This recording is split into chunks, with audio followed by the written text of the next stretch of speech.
Happy Sunday evening, everyone. Hope everyone's having a blessed day. Hope you had a blessed day. Again, my name is Jared O11 Green.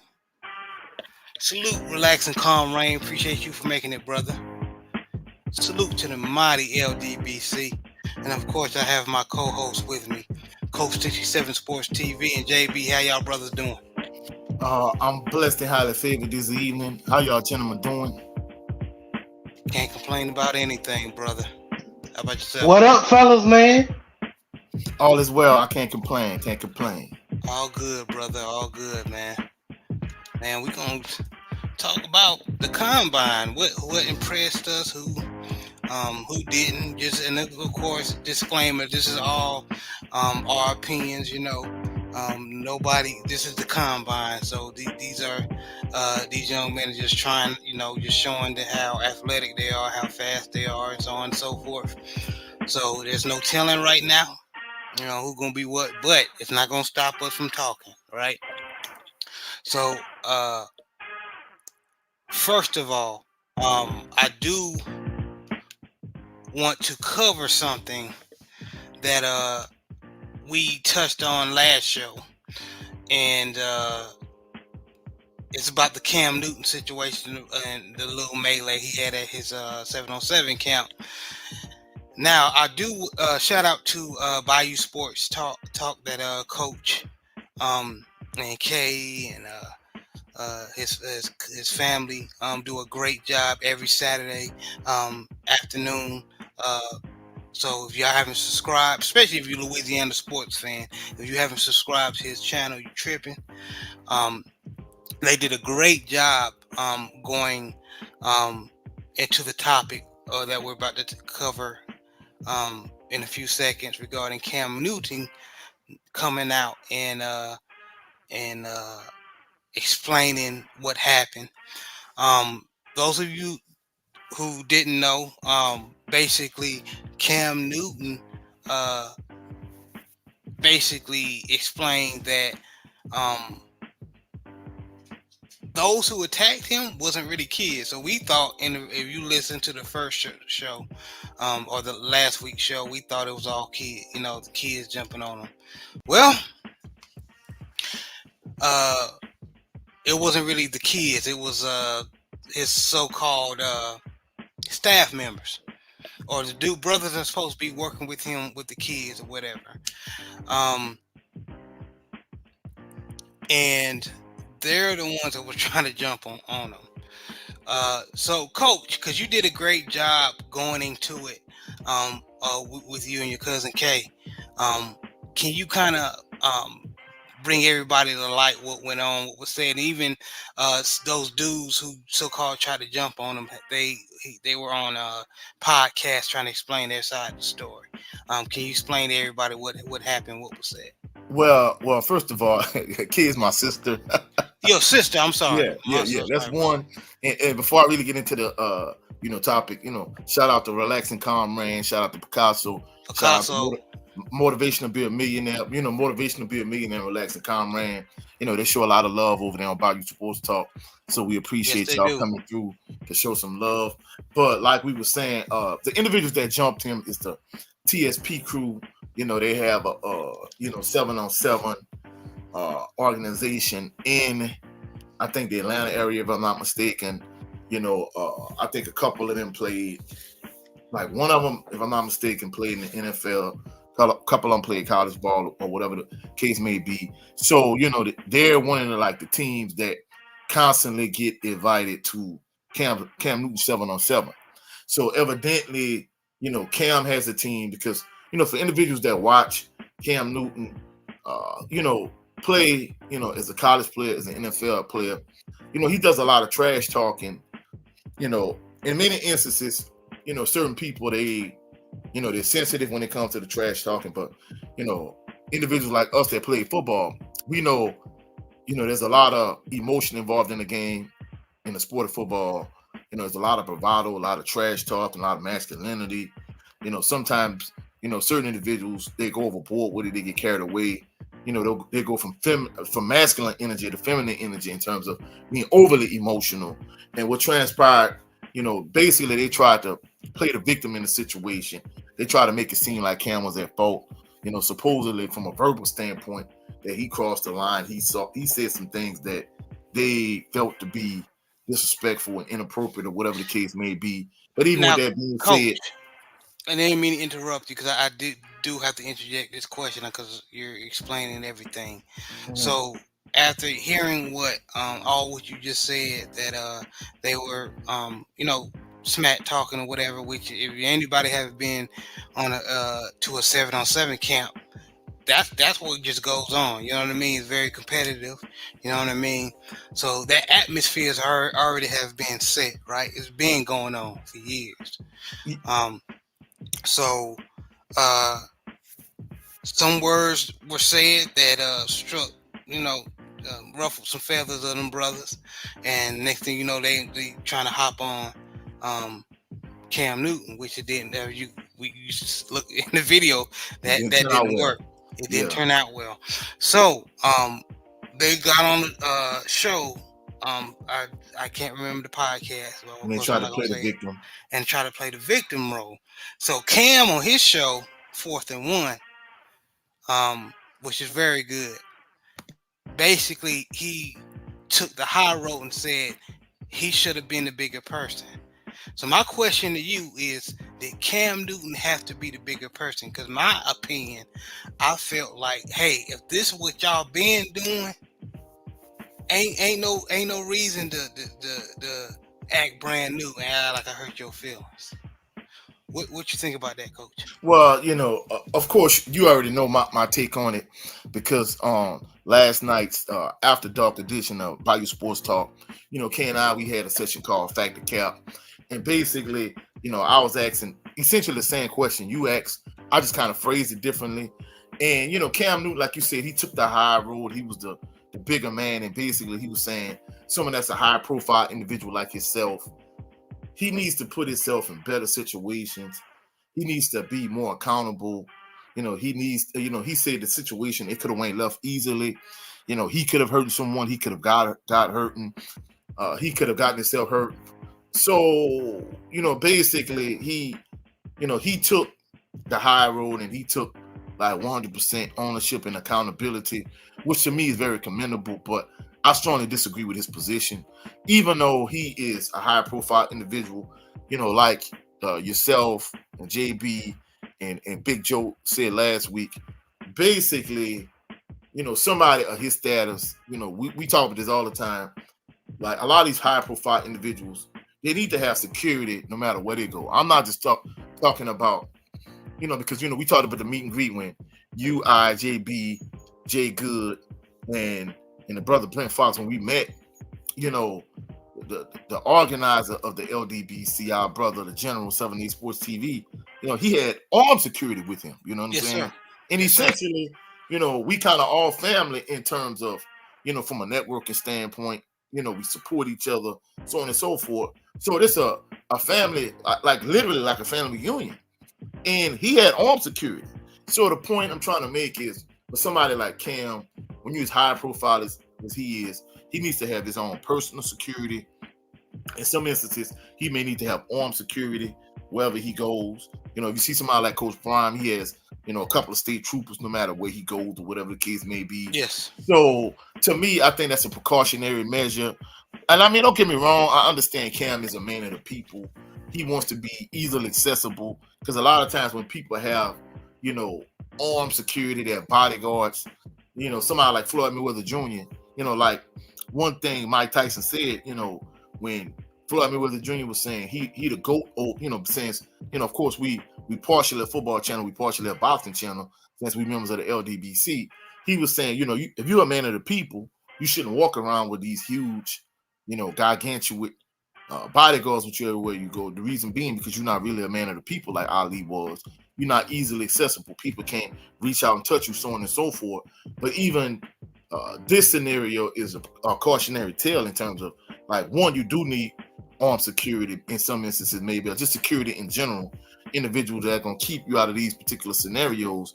But I felt he did an excellent job taking accountability, but I disagree with him wholeheartedly. I think the TSP crew, I think the TSP crew is at fault in this situation because to me, I don't understand what Cam could have said. Those He who played don't in know, the the NFL. TSP crews the other team. Go ahead. Yeah, it was a 6-on-1, 7-on-1. They jumped him for all intents and purposes. And the thing I don't understand is, I don't understand how you could get out here and you could play the victim and play the role of the victim when in all actuality, six of y'all jumped on him. And of course, one individual, one of the TSP crew members, they threw the first punch. They tried to like punch him from the side. Of course, they didn't connect. And then, multiple of them jump on him. And, he held them off. He fended them off. He held his own. A couple of them you swinging around. And that's the thing people don't understand. Like, Cam Newton is, from a genetic standpoint, he's a freak of nature. He's 6'5", he's 250. He in the NFL, he literally was running through, grown men that's like, 6'4", 6'5", 6'6", 250, 300 plus pounds. So for the average human being, even if you did play college ball, for you to think you're just gonna be able to handle Cam Newton when you see this individual constantly dragging 300 plus pound men You was gonna that's get your also feelings hurt. freaks of nature themselves. Like, I don't understand why y'all think y'all could physically handle this man. And six of them jumped him. And even at the end, I think the brother, one of the individuals who was involved in it, his brother punched him in the back of the head, and his hat never moved, his hat never fell off. So they attempted to jump him, but they were extremely unsuccessful, considering it was 6 or 7 individuals. And the thing that I think he showed so much poise in that particular situation because someone that's capable of doing what he's doing, if he just really would have got upset and just start punching people, then of course he would have got sued. He would have been at fault. But more than anything, a lot of individuals would have got hurt in that particular scenario. So he showed a lot of poise. He fended all these individuals off simultaneously, single-handedly by himself. Like you said, you and JB brought up this point. Basically, the people with the staff shirts on, they're just sitting around watching him. Even though Right. I'm sure they're close with the TSP crew too, because from what I'm understanding, Cam has a working relationship with these guys. But even with that being said, y'all had to get in there and intervene and break things up. And y'all watching Cam get jumped, and y'all watching him sling these individuals around and holding them off, even though it's like 6 of them. It's like, come on, man, y'all. Like you said, you can't have the family member that's just getting paid for doing nothing, or you can't have the elderly individual that's basically like Otis, from the show Martin, Yeah. like Right. one of the Right. Martin Good characters, example. like the flashlight individual just sitting there watching what's going on. You need to have individuals that's live, that's ready to get in there and break things up. I mean, now don't get me wrong, because you and I and a couple of individuals we talked about, I've been a coach for several years in terms of both football and basketball. And, this scenario, it kind of brought to light a lot of individuals talking about 7-on-7. I follow on Instagram, I follow a local 7-on-7 team. And, like, I don't know if y'all know the rapper Plies, of course, people don't know he played college football also. He was saying that, 7-on-7 is a dysfunctional brand of football from the standpoint of, is a lot of trash talking, the parent involvement is much, and it's to a point we live in a day and age where the parent involvement when it comes to Pop Warner football, AAU football and basketball, little league sports, are just middle school, high school sports in general. Like, their involvement is through the roof. They do things that they really shouldn't be doing anyway. But the parental involvement in terms of the trash talking, the smack talking, is going overboard. Is a lot of team celebrations. Is a lot of taunting, a lot of disrespectful football. So basically, what the rapper Plies was saying is, a lot of these guys, when they get on these 7-on-7 teams, they get on these 7-on-7 tournaments, they're allowed to do things that they wouldn't ordinarily do on their normal team. And I was telling a friend of mine, this kind of whole scenario kind of made me second think whether I really want the 7-on-7 team that players talking about playing for me for, so on and so forth. But even if I do, like, there's certain lines that's not going to be crossed. The same guidelines I have on my normal 11-on-11 football team, it's going to apply to my 7-on-7 team too. So, it just kind of, like you said, the environment, it just kind of highlighted the dysfunction in the 7-on-7 round. But more than anything, it just kind of shows. Big Joe brought up an excellent point last weekend. Mm-hmm. Shannon Sharp brought up the same point. Like Peyton and Eli Manning have been having a passing academy in the 7-on-7 camp for years. There has Yes, not been one singular incident, not one isolated incident, not one minor incident. But this situation with Cam Newton, it kind of shows how as black people, instead of elevating each other, exalting each other, building each other up, we like to tear each other down. We like to put each other down. Kind of in the vein of the Cat Williams Shannon Sharp interview, even though it was highly entertaining. For the exception of Harvey Weinstein, he didn't put down like besides Harvey Weinstein, he didn't put down anyone else white. Every comedian, every actor, everybody he put down was black people. And I think as black people, we need to elevate each other. We need to build each other. We need to exalt each other. We need to celebrate each other, I support agree. each other, as opposed to always tearing each other down. And more than anything, I think we need to get this dysfunction of 7-on-7 culture. It needs to, trend in a different direction. But more than anything, I think Cam needs to be more vigilant in these situations. I think he needs to have, better security. And I think more than anything, we need to prevent these incidents in the future. But more than anything, these individuals that benefit from Cam, because this situation, it highlighted a situation from a couple of years ago where this young man just was so irreverent and disrespectful. That was the point we highlighted on last weekend's show, where these individuals, these young men nowadays, they irreverent, they're disrespectful.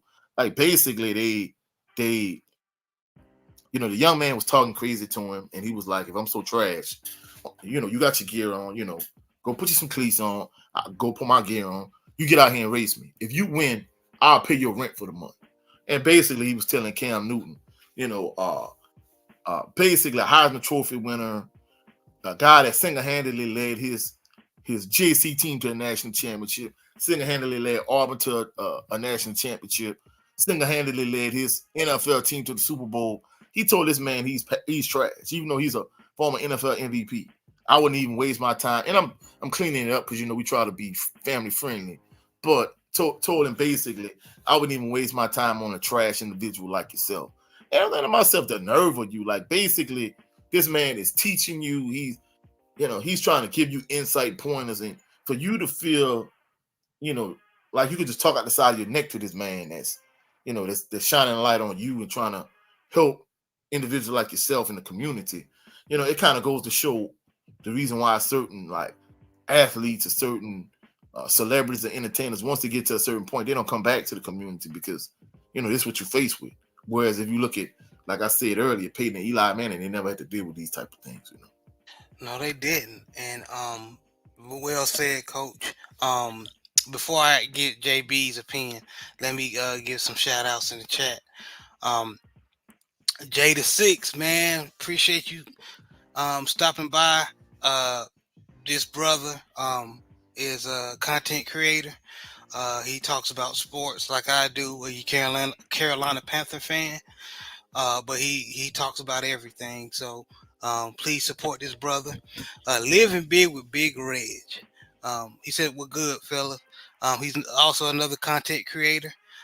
He Baltimore Ravens fan like I am, but he talks about a lot of other topics.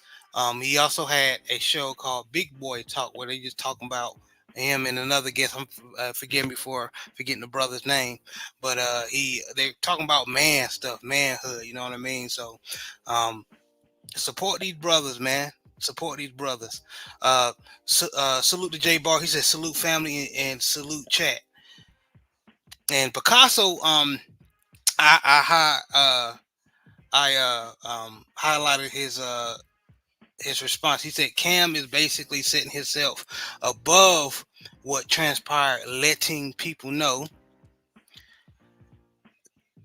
that wasn't his character. He's responsible and intelligent enough to manage a situation, not alone a business. So I agree. I agree.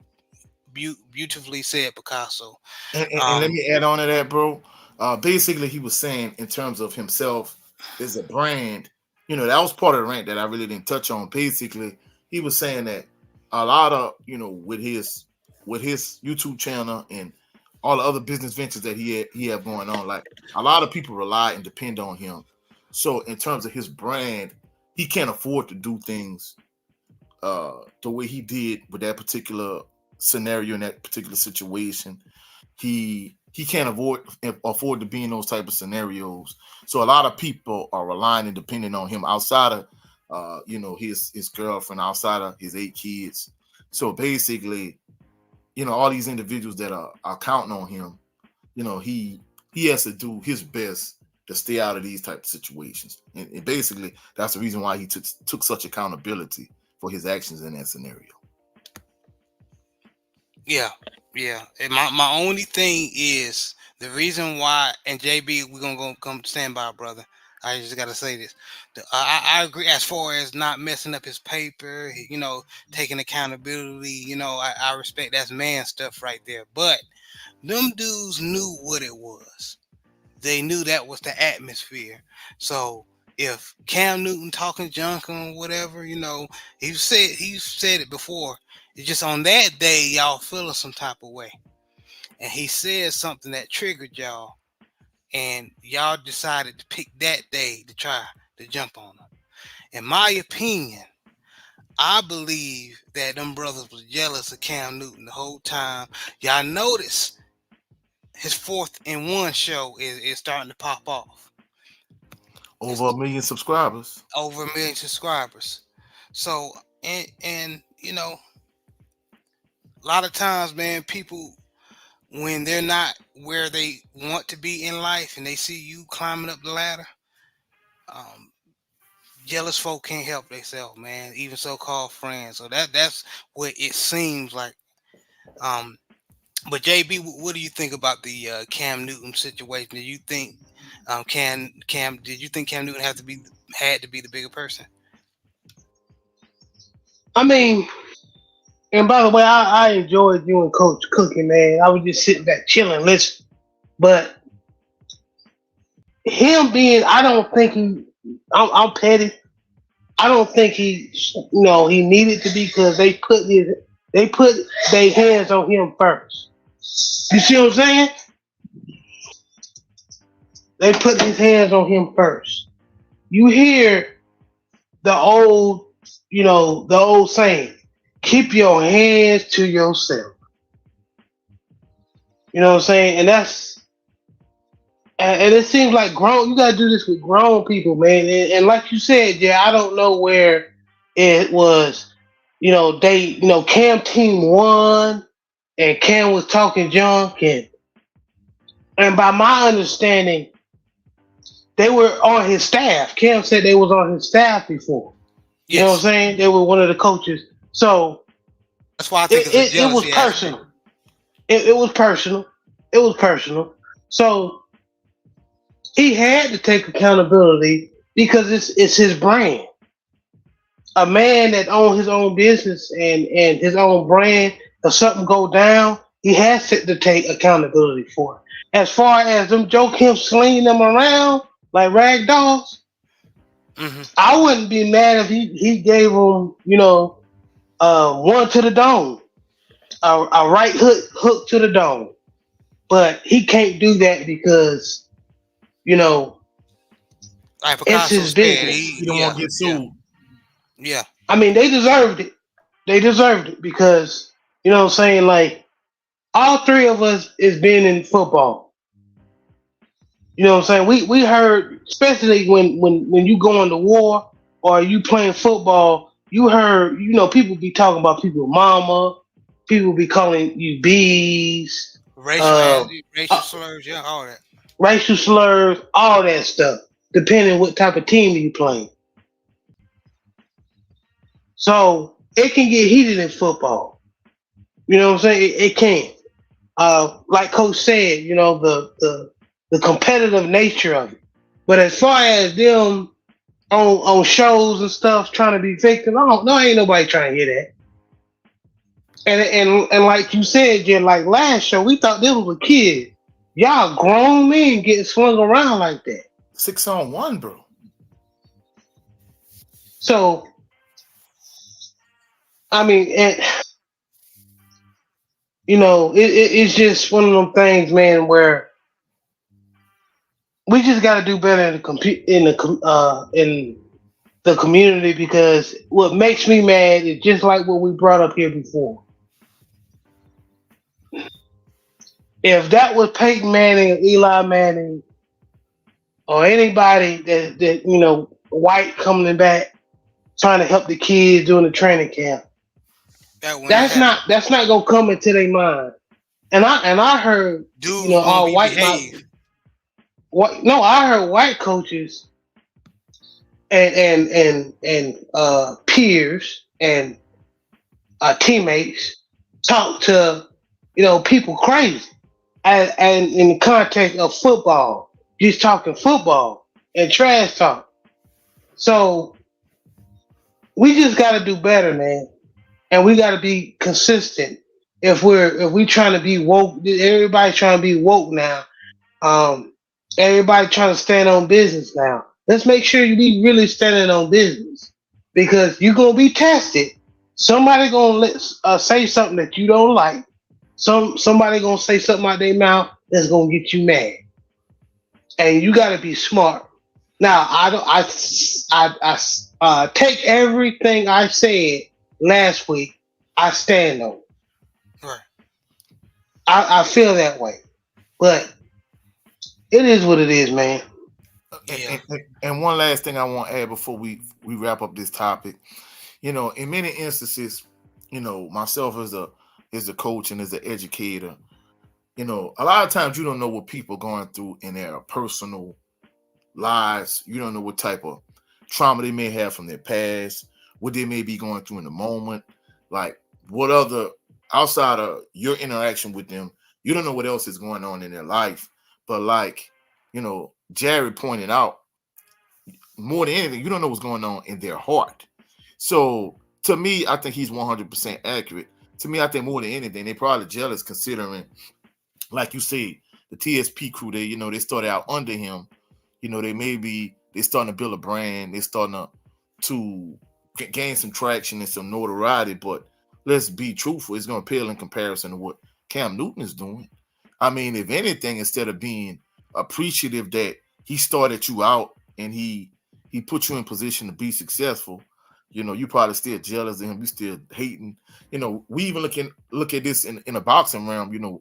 Someone they talked about this all the time, and many other LDBC family members talk about how Floyd Mayweather is the most successful boxer from a monetary standpoint in our generation, but yet he's still jealous and hating on these younger up and coming fighters. Like, Floyd, your time is past. Instead of you worry about being in the limelight, you should want that for your fighter Tank. Oh, you should let Deontay Wilder or Devin the Dream Haney or Errol Spence Jr. these younger fighters get in the limelight. But you won't be the only person that's getting money. You want to be the only person that's shining, that's being successful. So even especially when an individual has more than you, like Cam has more than these individuals. Even an individual like Floyd Mayweather Jr. has more than a lot of these younger up and coming boxers. He has far more than they do, and he's still jealous of them.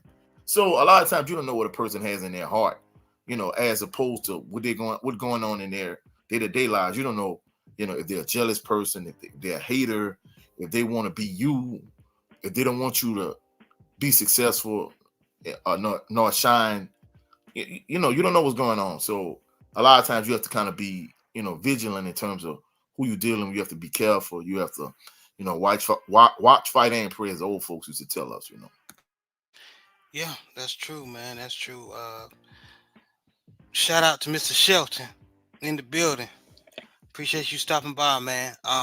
Hendo, aka the Road Pod, one of the best Baltimore Ravens channels on YouTube.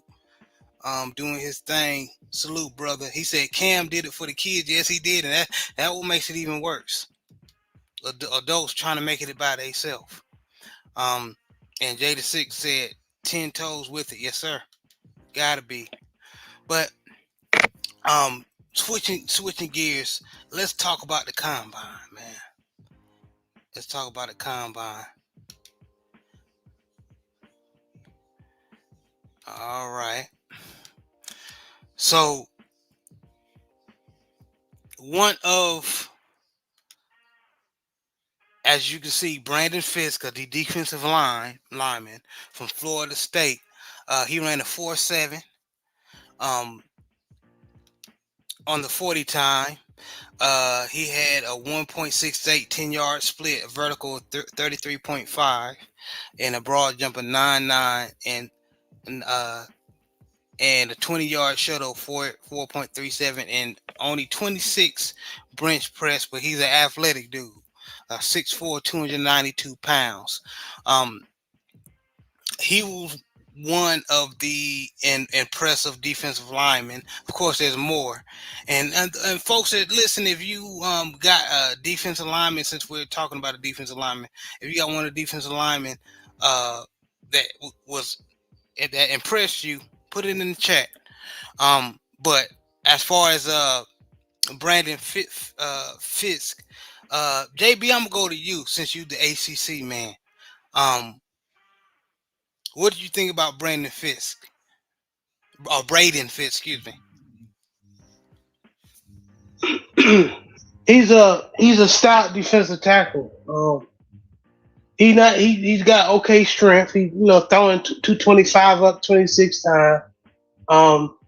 He run a 4.7, which is very good for a defensive tackle. That means he can get after your quarterback too. Um, and he can, he got a little wiggle to him. He can shoot the gap, and he's one of the reasons why the Florida State defense was very good this year. He was just one of many reasons of why the Florida State defense was good this year and kept them in a lot of games until Jordan Travis went down. In my opinion, he's probably going to be a third or fourth rounder. He's somebody you can get in the mid to late rounds. Really? Still in the mid to late round. Yeah. So he's not a first round, second, or third pick.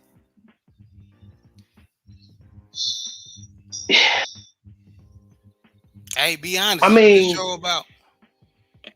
I wouldn't get a defensive tackle because I'm gonna be honest with you. Baltimore, man, we got people like Michael Pierce. We got people like no, not just an aspect of Baltimore. I'm just talking about in general, any team. You know what I mean? I'm making my point. Okay. You can get good for defensive tackles in the later rounds. You don't want to waste your early picks on a defensive tackle model unless you need it. All right. That's just my opinion. I might be wrong. I mean, this draft class got is pretty top heavy anyway. Especially with the combine, you got people that's fast as hell. You got quarterbacks, you got defensive backs, running backs. Even though they say you shouldn't take a running back in the first round or in the early rounds, but hey, I like Mr. Fisk though. He's a good defensive player. So now Baltimore will be a team that will get him in the early round. If they think he's the best player on the board, but most teams wouldn't get a defensive tackle, right? But most teams wouldn't get a defensive tackle in the first round or the first 3 rounds like that, though. Okay. Coach, what you think? I mean, his numbers seem pretty impressive, but to me, like JB said, unless he's an Aaron Donald type freak of nature, which it seems like he's a good, solid, serviceable defensive tackle, but to me, it doesn't seem like he's Aaron Donald like in terms of being otherworldly, athletic, otherworldly, dominant, otherworldly. He doesn't have otherworldly speed and strength, like that combination of the two, where he's exceptionally big, exceptionally strong, exceptionally fast. He's not that type of freak of nature. So I think what JB was saying is, if you're not that guy, teams are not going to waste a high draft pick on you, especially if they're not solidified in terms of having a franchise caliber quarterback and the requisite pieces to surround that franchise caliber quarterback. But with that being said, like I said, he seems from an evaluation standpoint, he seems to be have pretty good numbers. And more than anything, I think from a schematic standpoint, is what system, what team he's gonna fit with. Is he gonna be more than likely? He probably won't be a defensive tackle in a 3-4 type defense because he doesn't seem to be strong enough. To me, he seems to be like either an oversized defensive end or a smaller defensive tackle. He can kind of be in that tweener type role. So depending on how aggressive your linebackers are, maybe he could fit into a 3-4 scheme, depending on, if he's with the right team or not. So to me, it depends on fit. And like you say, when it comes to analysis and combine numbers and those type of things in terms of making assessment of players, evaluation of players, it's kind of hit or miss. Because even if you look at somebody like Mel Kiper Jr., they show, a lot of his draft misses. He's missed probably more than he's hit, and he's supposed to be the draft guru. Even somebody like myself. Hey, I was wrong when it came to somebody like Carson Palmer.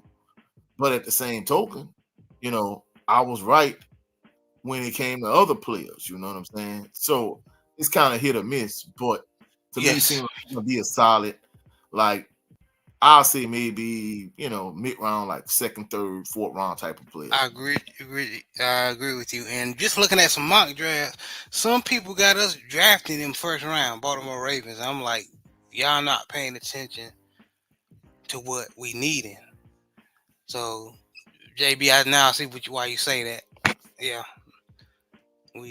Boy, if Baltimore get him in the first round, we're gonna be pissed. And people are saying in the chat, man, there's some talent in the wide receiver class. JD6, he said these kids are insane. The wide receiver class is going to be one of the best of all time. Yes, that's and you know what? I would say on other day, I would say that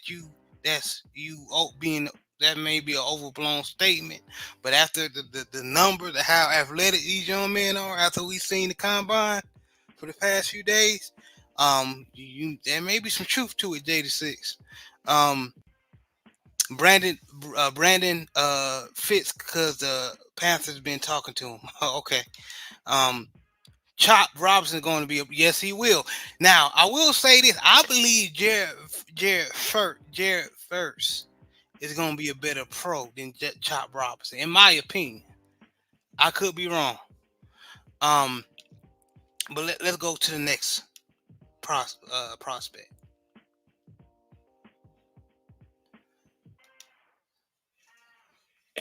Nate Wiggins, cornerback out of Clemson, ran a 4.28, one of the fastest times in the 40.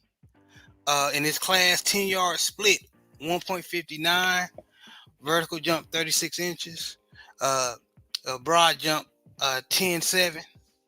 I'm going JB. You know what it is, going straight to you, ACC guy. What you think about Nate Wiggins? He a good corner. When he played the Tar Heels, he locked. What's your boy name? Our receiver, one of our best receivers. He's not Watkins. He was suspended, not suspended, but he was trying to get eligibility from the NCAA. But anyway, yeah, he's solid. I remember when he ran down Omari Hampton. Dez Walker. Tez Walker, he locked him down. And I remember when Omari Hampton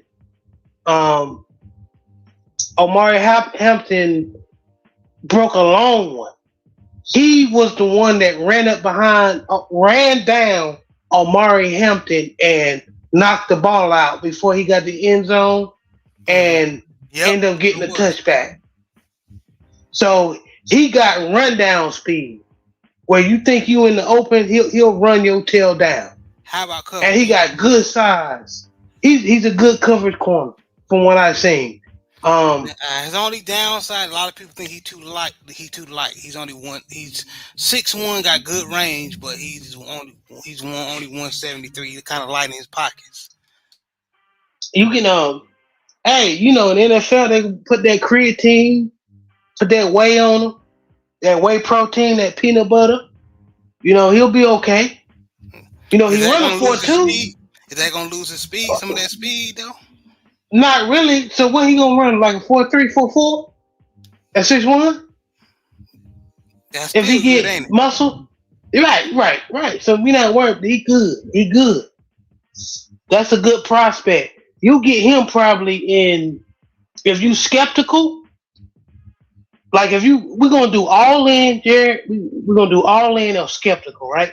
Right. If you all in, I would take him probably about third round, third maybe second round.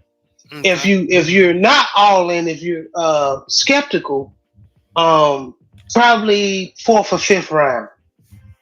But I think he'll be a steal in the fourth or fifth round. There's gonna be a lot of good players That there drop down, and it's gonna be that still. drop down I agree. because what some of these players did in the combine this weekend. So this is a good draft. This is gonna be a good draft this year. A top heavy draft and well, I shouldn't say top heavy. This is gonna be a balanced draft. Okay, we'll definitely we'll see. J6 that DK versus Nate. Is it if it ever happens gonna be funny as heck? Yeah, yeah, that's gonna be that might be a battle. Coach, what you think about this prospect from Clemson, cornerback Nate Wiggins? I'm not gonna lie, just looking at his numbers. I mean, from a draft perspective, basically, you want quarterbacks are gonna always be at a premium because on every level, you know, whether you in high school, whether you in college, whether you in NFL, having an elite quarterback is gonna make you like Salute Cadillac Red, appreciate you. the best teams have franchise caliber quarterbacks. So quarterback's gonna be at a premium. You're gonna see guys like Bo Nix, who I'm not really moved by. He gonna move up the draft board. Even though I really feel like I'm not moved by him. I wouldn't even draft him in the first round. That's my personal opinion. But the kind of numbers he put up, I'm gonna kind of disagree with JB. We live Okay, in a pass-centric league. He might not even be, I'm not saying he's that guy, but when teams look at his 40 numbers, they're gonna be like, whoa, he has that height, he has that range. I don't know what his intangibles are, but if they feel he could cover, like teams are going probably those late first round teams. I think, he in the closes first, in on the ball quick, Coach. yeah, I think teams are going to be, since we live in, the things that are at a premium in the NFL right now is first and foremost, like I say, franchise quarterbacks. Either you have one or you don't. You have a Patrick Mahomes, you have a Lamar Jackson.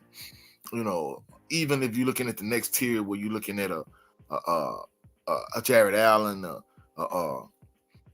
if you have one of those type of guys, that's the main thing you want.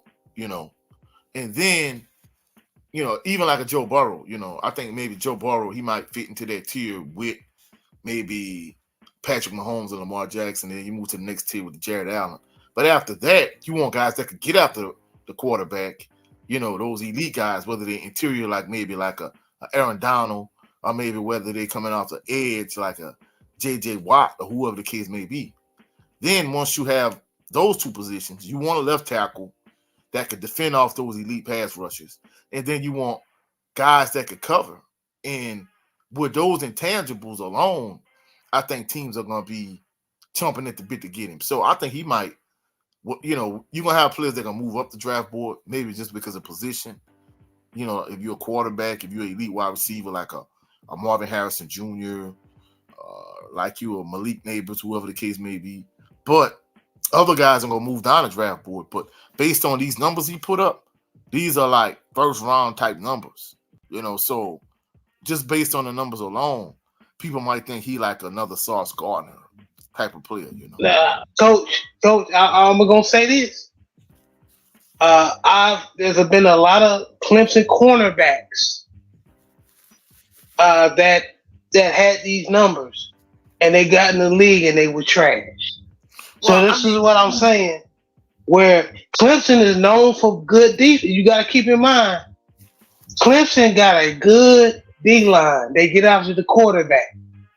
They got defensive linemen that hit the quarterback in their mouth. So all the DBs got to do is just stick with the receiver and play decent cover. So that's just what I was saying. Now, what standing out to me was he has bounce back. And he has dog in him. He has hustle. So, like I told you, how he ran down Omari Hampton, our running back, when he broke that long run. So he does have tangibles where he can be an NFL defender. But as far as the numbers, and Coach, you probably, we probably got different eyes to a certain extent because you're a coach. You probably see something or see things that I don't see. But I'm just saying from my experience, just by watching the ACC and watching him play, I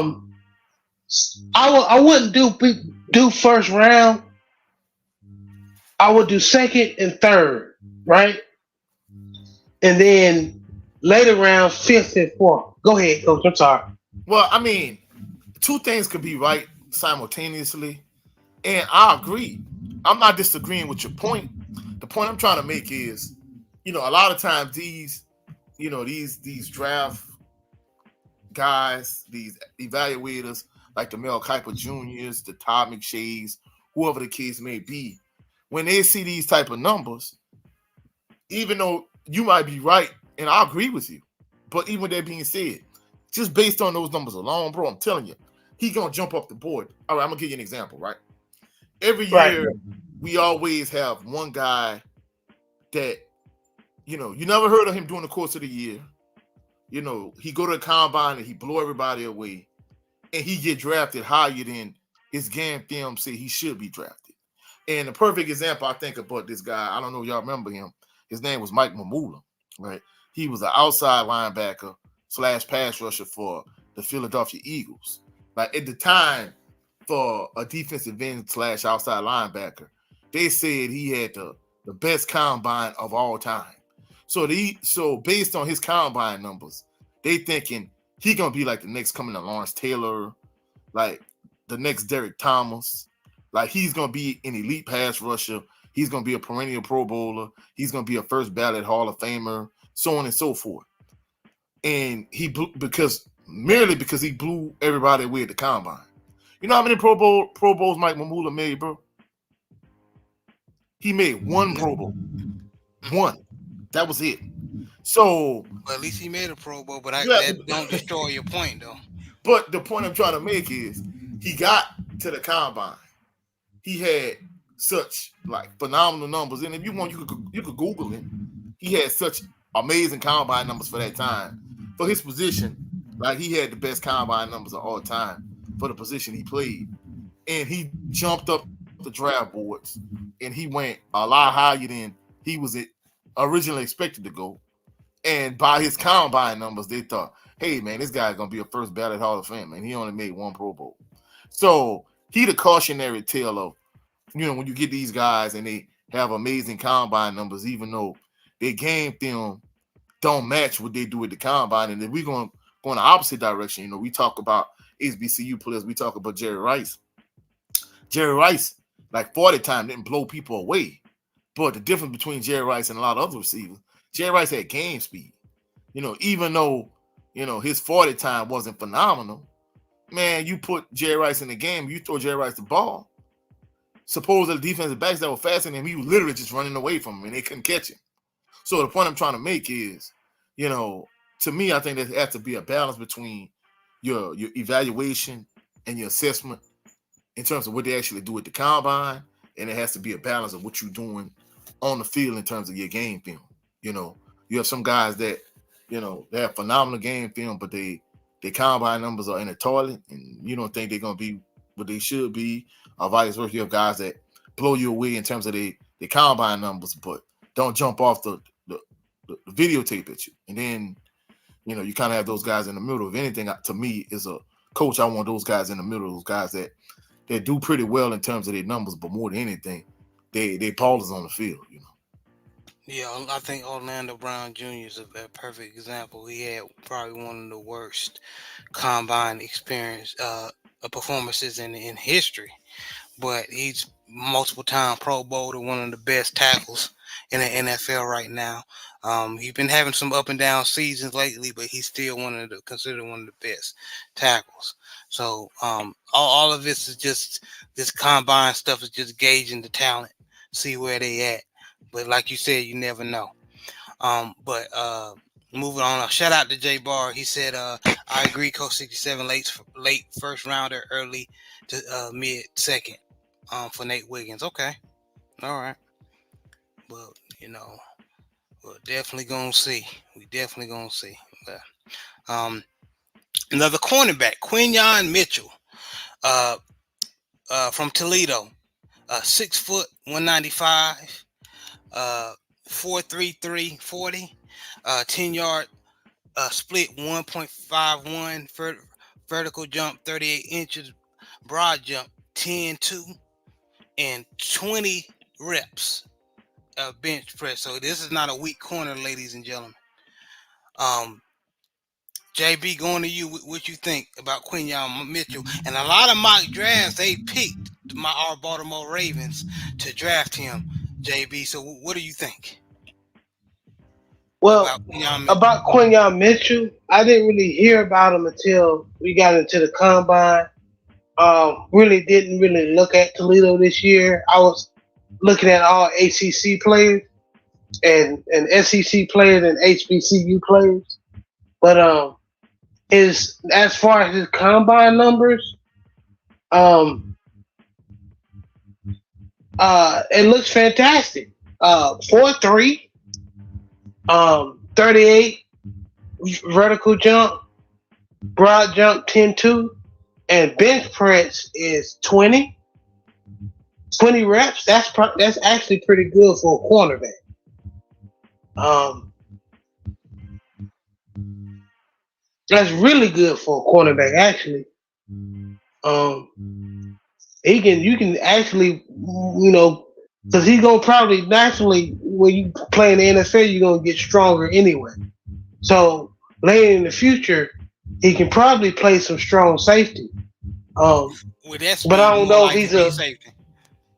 free safety. But I'm talking about as his strength, be Right. him being strong, or maybe some outside linebacker. But I don't know if he's a combo DB or he just strict. I gotta watch some tape on him. But his combine numbers look good. Nah, I don't think he's playing outside linebacker, but I do agree.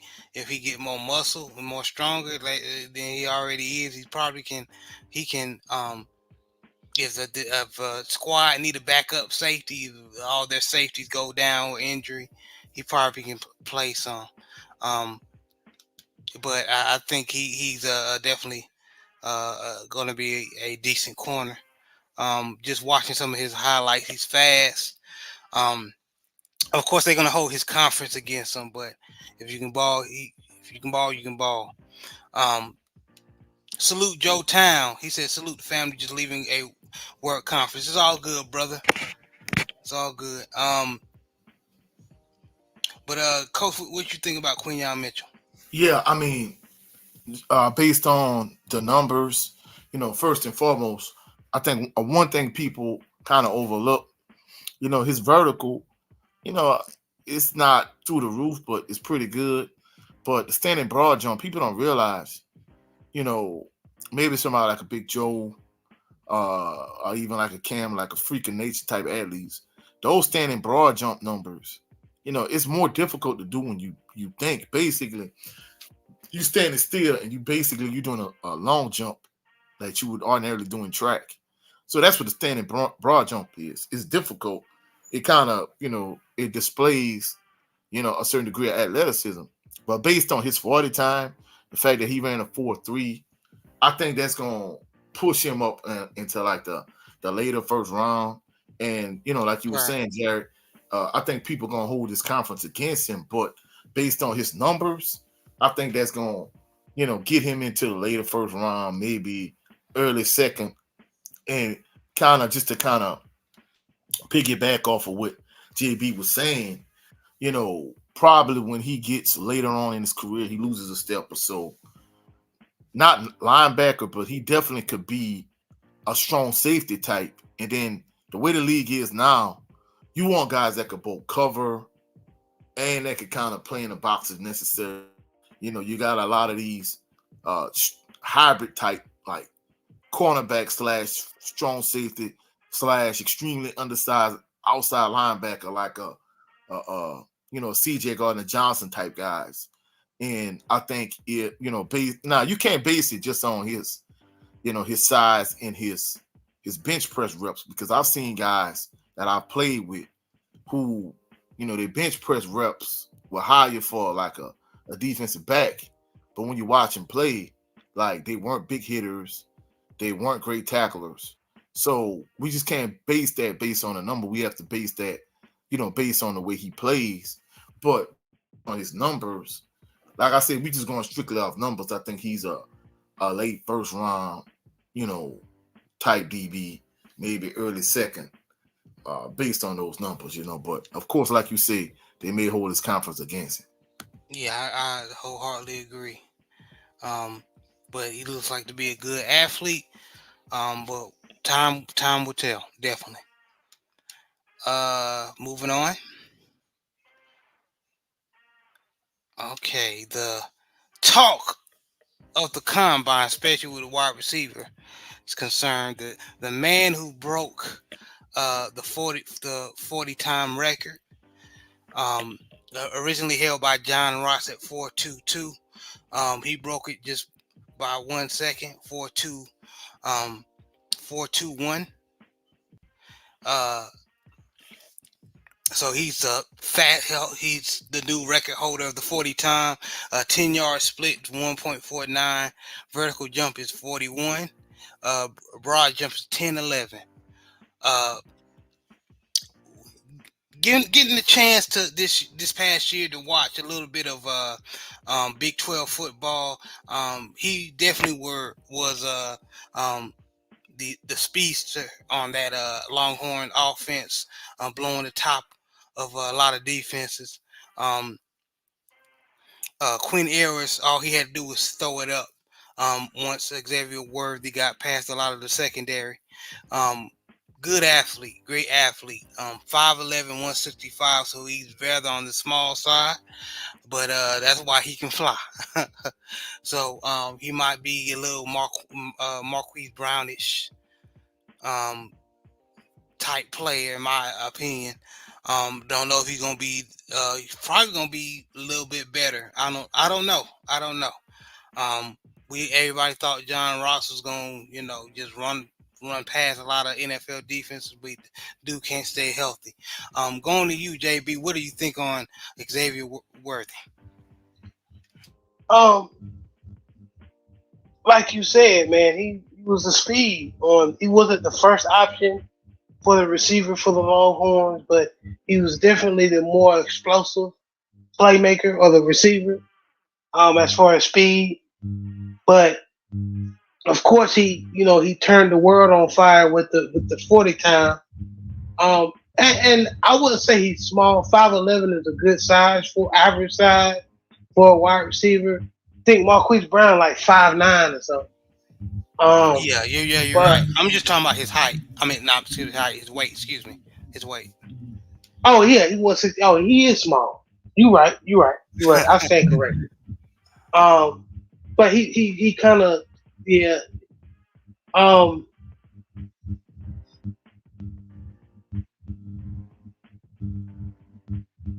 I think teams is gonna use him as like you remember how teams use Tavon Austin They're gonna kind of use him as a gadget player. Okay. Um,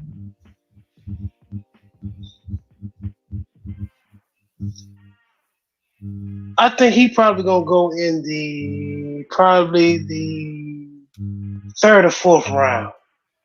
So you think people are not just a lot of the ball clubs are not just gonna go off his speed because they don't um You're not supposed to. We have so many like the examples Oakland of Raiders used people. to do back in the last couple of years. You remember the time they used to, you know, Haywood Bays, players like that that could really fly. They um always used to draft them, but they wasn't panning out. Well, first of all, you got to get a Right, there quarterback. wasn't Anyway, go ahead.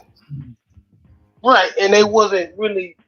They didn't produce as good receivers like Or John Ross. yeah, John Ross is could fly, but he's not a he didn't pan out in the NFL. Um, so this is good for him. Speed, he has speed. That's always a good thing. I just think that uh, teams is going to experiment with him. That's just what they do. People gonna love speed. Um, and God forbid if somebody like the Chiefs or somebody get him, then you know oh, yeah, that's don't even speak that. But I can that see that them that doing that something this is like a Chiefs pick to me. You know, in a later round, like a third, you mean the second. yeah, because he's not even the top 10 best receiver in the draft, but he's the fastest receiver in the draft. You understand what I'm saying? Yeah. So he's gonna be a steal. He's gonna be a potential. I'm gonna say potential because I don't know how he gonna pan out because he is fast. But you know, but actually, to be honest with you, he had 1,000-yard receivers for the Texans this year. Yeah, Longhorns. Yeah. The Longhorns. So 75 catches.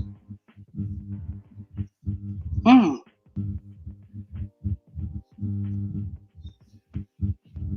Let me see something. I'm looking at his stats, guys. Hold on.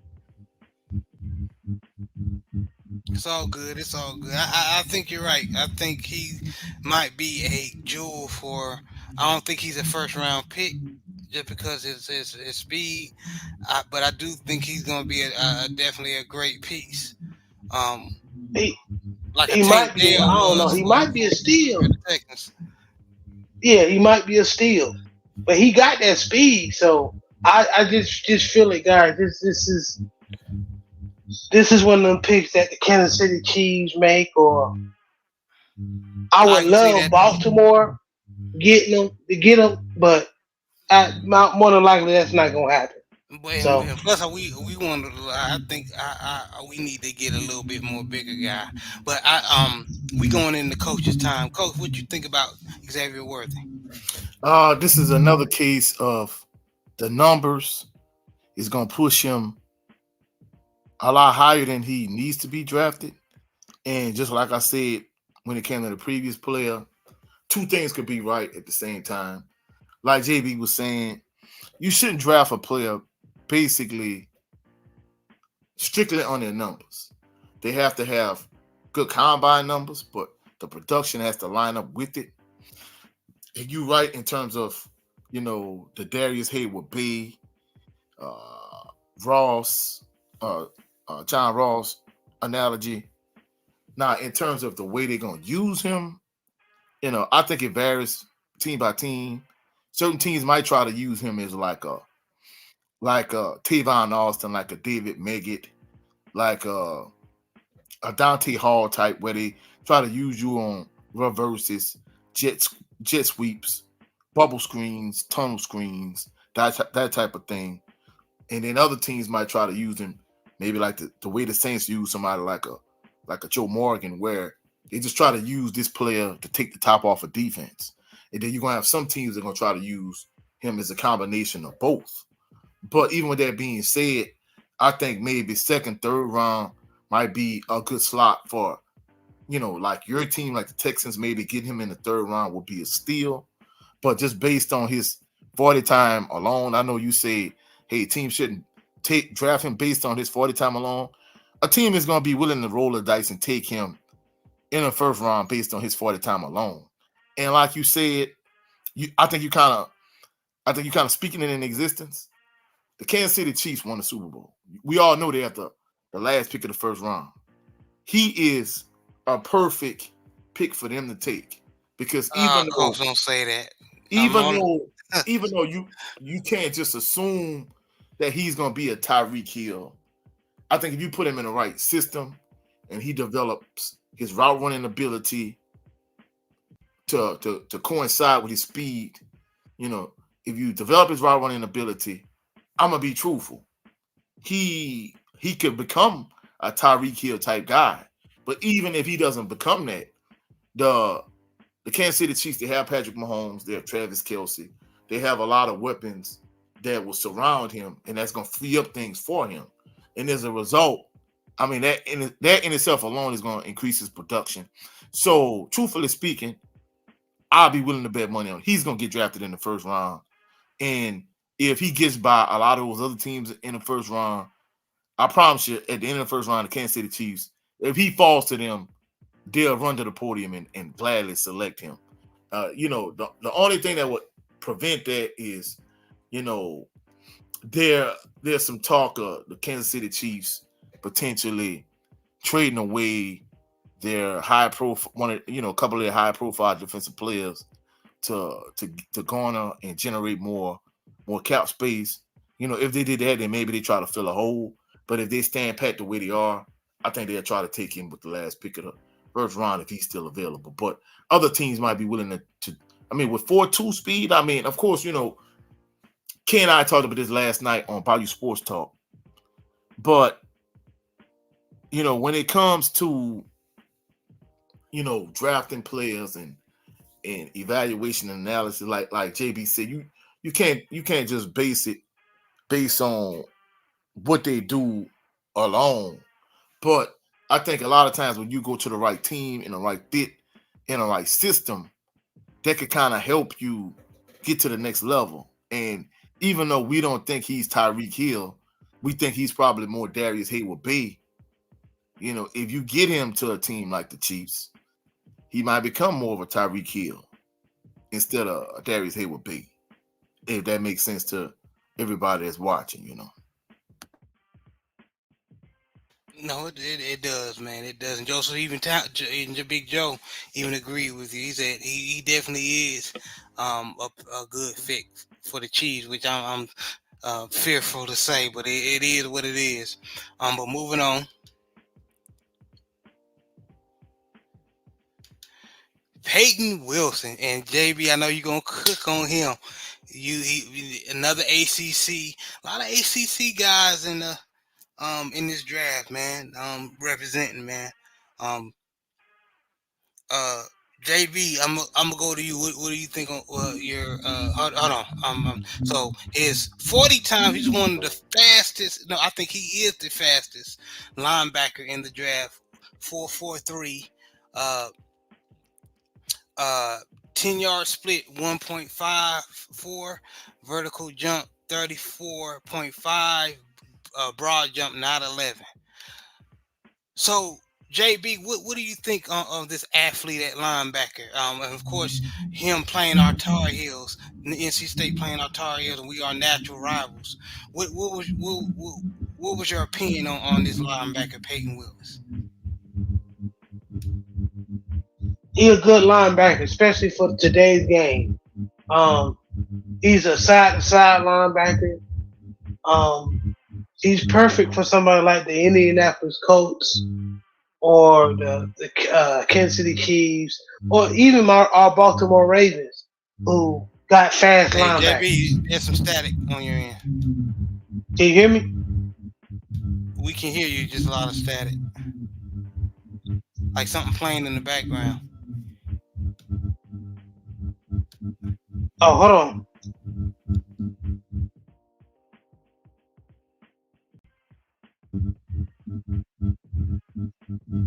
Oh, I ain't got nothing playing in the background. We just gonna roll with it. People can hear you. Go ahead. So yeah, he's a side to side linebacker. You know, side to side linebacker. He's very good in coverage. His weakness is basically, man, I've seen him get washed. He needs to work on taking on blocks on point of contact, setting the blocks. Um, he will get washed. You know, What do you in mean the by run watch defense, he's got what do you mean by watch for the viewers that may not know what that means?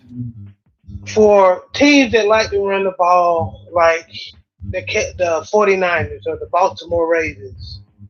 Um, any team that got a good run game, like the Indianapolis Colts with Jonathan Taylor, he will, somebody like Quentin Nelson get a hold to him is over. Somebody like Tyler Lindenbaugh get a hold to him is over. Right. Okay. You know what I'm saying? Uh, but as far as the stuff they do now, where everything's throwing it all over the place, you got Travis Kelsey running around. He's good to have on your team because he got four. He's fast. He has 4.43 speed, and he's pretty good in coverage. So he's good in third down situations when the team has to throw. So he is a probably a early second, late, early, yeah. How I say it? Just say it. Early second, and then early third pick. One of the two. I agree. That's just me just thinking. But he's a very good linebacker. Okay. All right.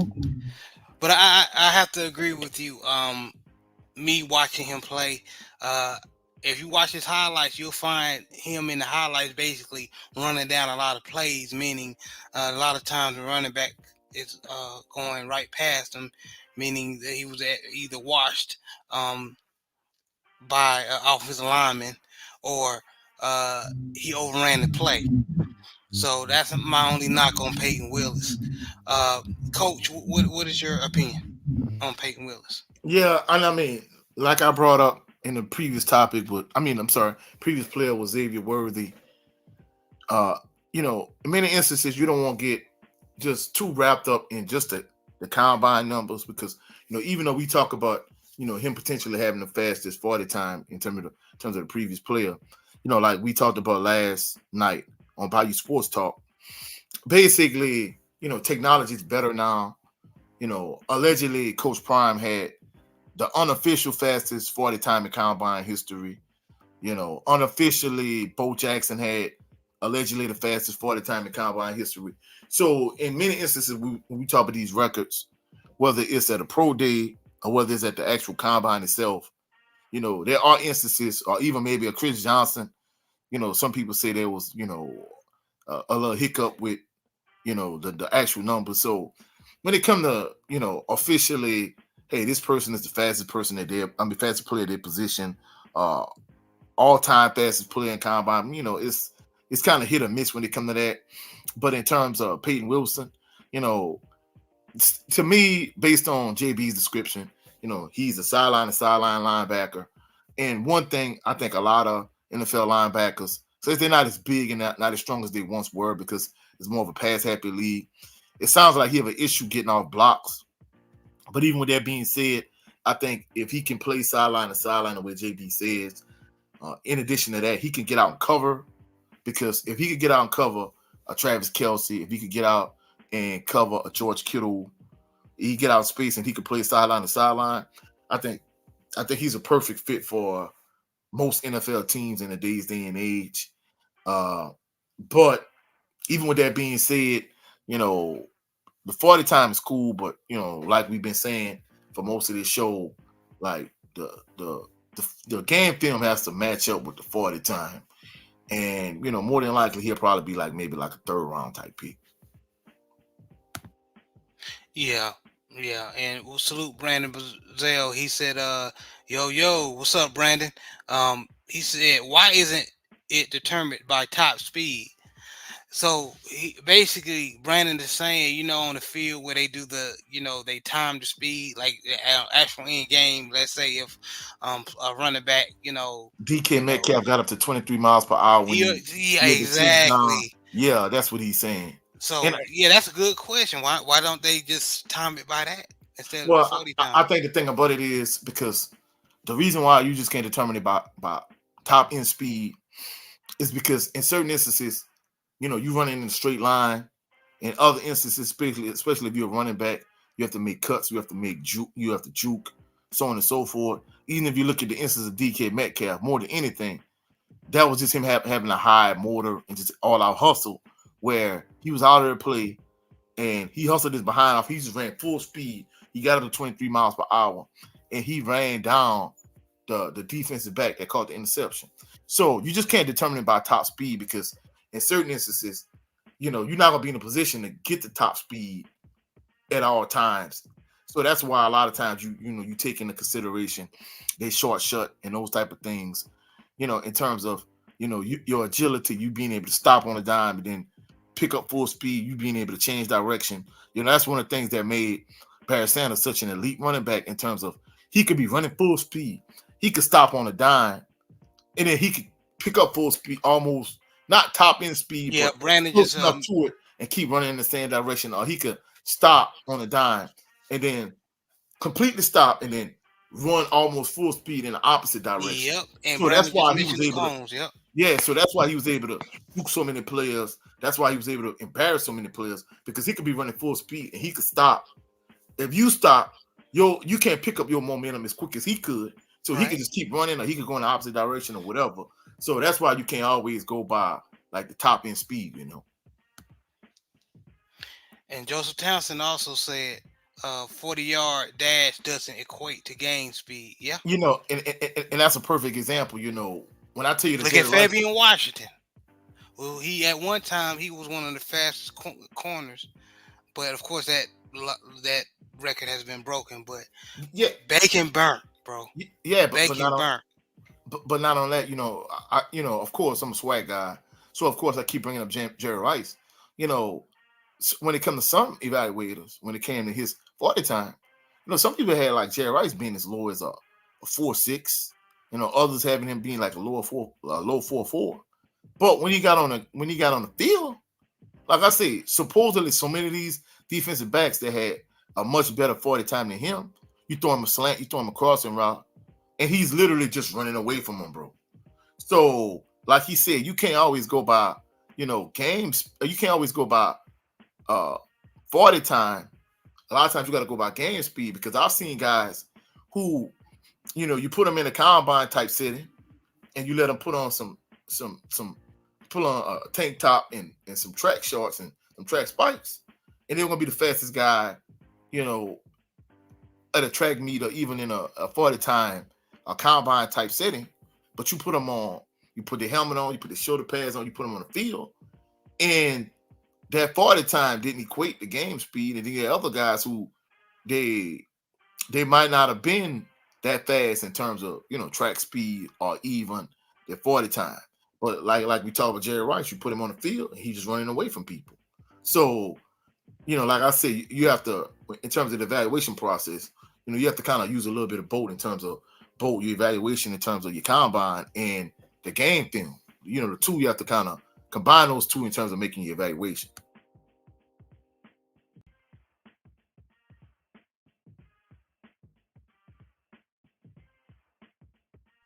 All right, good. Perfectly said, Good. Coach. Good.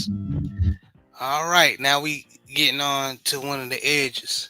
Defensive lineman Jared Verse, Florida State, 6'4", 254 pounds, 40-yard dash, 4.58. Not bad at all. 10-yard split, 1.6. Vertical jump, 35 inches. Broad jump, 10.7. Three-cone drill, 7.31. 20-yard shuttle, 4.44. And bench press, 31 times. Okay, another ACC guy, JB, come to you. What do you think about your boy Jared Verse? Well, we did a ACC guy earlier, and I was saying that the reason why that guy wasn't a first rounder is because the other people who played with him. And Jared versus one of them. He runs a 4.58. He puts up 225 31 times.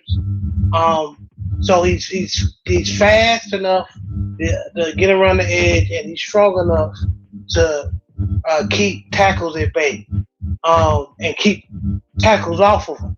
So even though we talk about numbers don't matter, and that the combine number doesn't necessarily equate to like game speed and stuff. But he has a very good tape, especially with the Florida State defense being good this year. So I think he's going to be a first rounder. Okay, all right. Joe Town said that 40-yard dash doesn't equate to getting in and out of breaks and running the route tree. That's true. That's true. We've seen that. Again, Fabian Washington, like a lot of somebody like um, what's The the wide goat receiver? who was a track guy. Willie Goat might be a little bit before your time, but he played on that 85 Bears team we talked about last week. Now he could take the top off of defense in terms of just being able to just run right by you. But the fact that he was a track guy, he couldn't run a route tree. All he could give you was a goal and maybe a post. That was only two routes he was gonna give you. He couldn't give you Right, nothing else. right. But coach, since you talking, go ahead and give me your example, your what you think about Jared Verse. I want to hear Yeah, this. yeah, I agree with JB. Uh, now let me rephrase it. We not saying that 40 time doesn't matter at all. We saying that you just can't use 40 time or just combine numbers and have that equate to you being an elite player in the NFL. Because I'm Right. almost certain, you got a guy like Anquan Bolden, based on what he was in Florida State, you're gonna be like, oh, he's gonna be a decent player. And he definitely his 40 time didn't blow you away. If you'd have told me he was gonna have the NFL career he had, I wouldn't have thought. So we not saying it doesn't matter at all, but we saying that should be only one tool you use to evaluate a player. The game film should match whatever you see in terms of your combine evaluation. You should use both to evaluate a player. But based on what JB was saying, pass rush is at a premium. And if he's strong enough to keep tackles off and he can run, a 4.5 40, yeah, I think he's the late first round, maybe even a higher first round pick, depending on how much wiggle he has, how he can bend the corner, how much he can get after the quarterback. Yeah, he probably a mid to late first round pick in terms of a pass rusher. Yeah, I agree. I believe that Jared Verse is a now.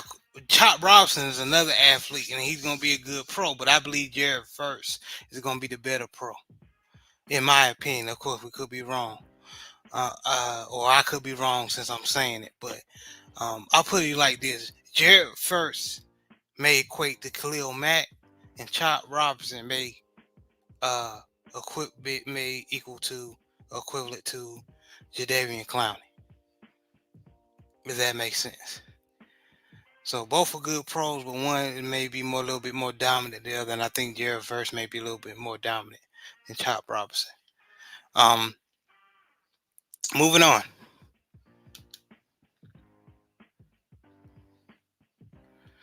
JC offensive tackle JC Latham. He did not run the 40. He just did little workouts, but a lot of NFL analysts think he will be a good pro. In my opinion, I think that there's a better offensive lineman than J.C. Latham. In my opinion, like give me one moment.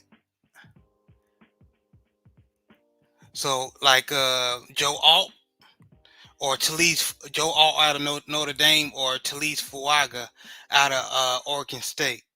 I believe those two may be a little bit better. Even Amarius Mims out of Georgia. So, but as far as J.C. Latham, um, JB, what do you think on J.C. Latham? Alabama boy, 6'6", 342 pounds, big boy. And seeing some of his highlights, he did decent. Well, as you know, they got him ranked as one of the graded as the best offensive lineman in the class. But that as we talked about, that may or may not mean anything. Like I always say, Jerry, it all matters when they put them pads on. We just looking at their numbers and we're making an educated guess. Um, I mean, I think he's gonna be okay. One team is probably gonna reach for him and try him out. Probably get him in the mid to late rounds. Maybe a team, like I said, reach for him in the early rounds that need a tackle. So we'll see.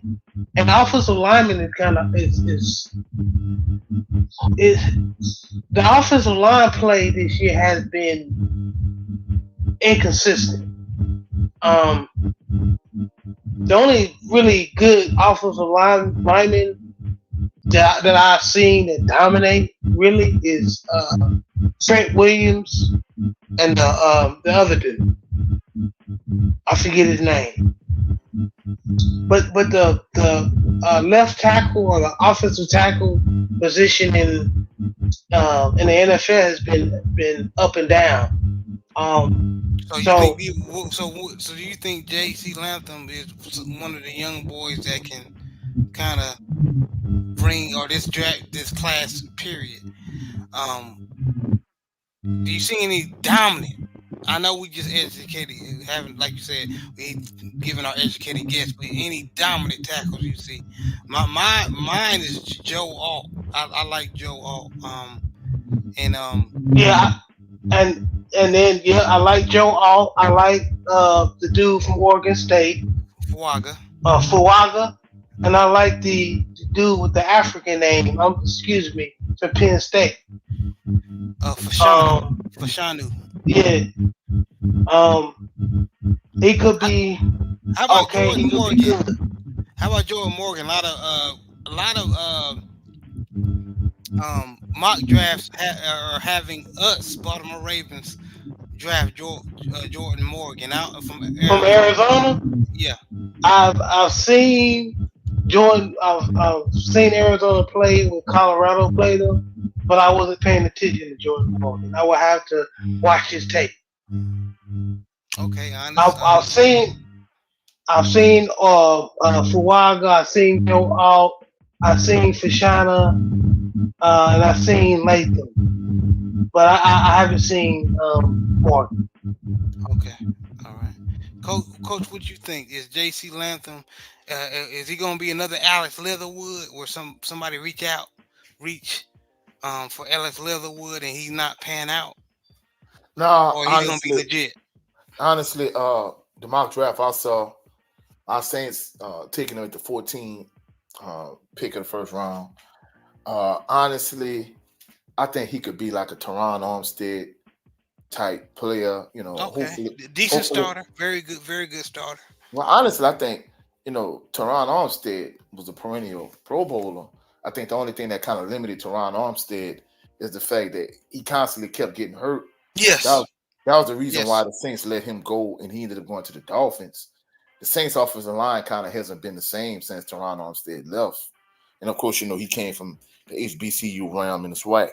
But the thing about it is, I think J.C. Latham could be that type of player. I think maybe top 20, he a top 20 first round pick. I think he has a lot of upside. Whether he pans out kind of remains to be seen. Some of the Saints fans don't think we need a offensive lineman at that spot, but I think it's the reason being because many individuals won't see us, part with Derek Carr, but it's obvious that they're gonna ride with Derek Carr. So to me, if you're gonna stick with him, then getting an offensive tackle is probably the best course of action because Trevor Penning has not panned out as an offensive lineman. So that's probably the direction they're gonna go in, and I don't think it'll be a bad pick in this spot. Okay. All right. I appreciate you, Coach. All right. Let's go to the next one. We'll see. Um, but fellas, it was a pleasure.